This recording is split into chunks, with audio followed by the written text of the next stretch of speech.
Good evening, friends and students. Today we are going to demonstrate the conservation of momentum experiment. We know what is law of conservation of momentum.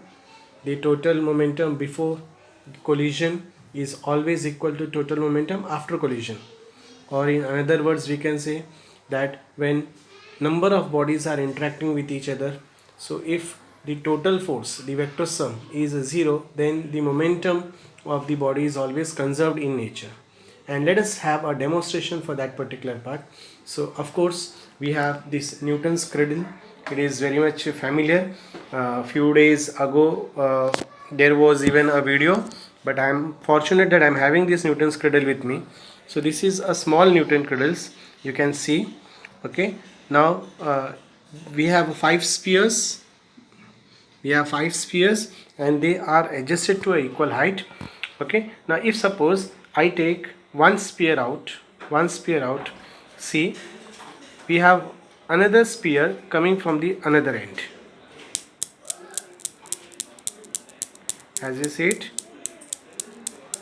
let me repeat this once again.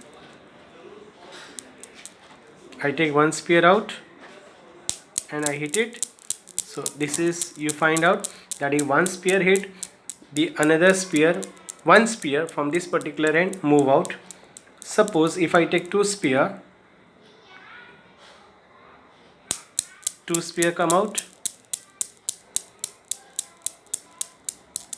Again, if I suppose I'll take three sphere, so we have one side we have three sphere, but in another side we have two sphere.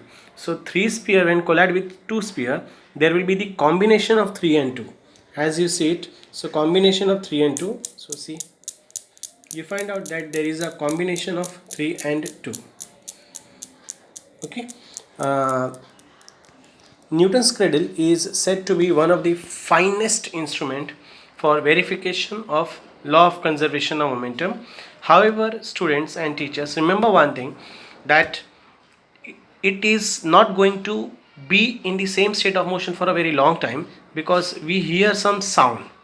So obviously as we hear some sound, there is a loss, okay, in the kinetic energy, loss in the form of the sound energy, and because of that particular part, the amplitude will goes on decreasing, and finally the body will come to the state of rest. If suppose I'll add one more thing, that if suppose this experiment is performed in universe, means space. So if you perform it in space, make sure that the collision lasts for a very long time. But there also, because vacuum, so no sound, but there also when the body collide with each other, definitely small amount of heat energy will be generated, and heat means electromagnetic wave. It does not require medium for propagation. So in space also, if suppose somebody perform this experiment, we make sure that the collision occurs continuously, but obviously it will be for a long span, not for the very long time interval. It will come to this gradually, it will come to the state of rest as well, as we have it over here. Thank you for watching this video.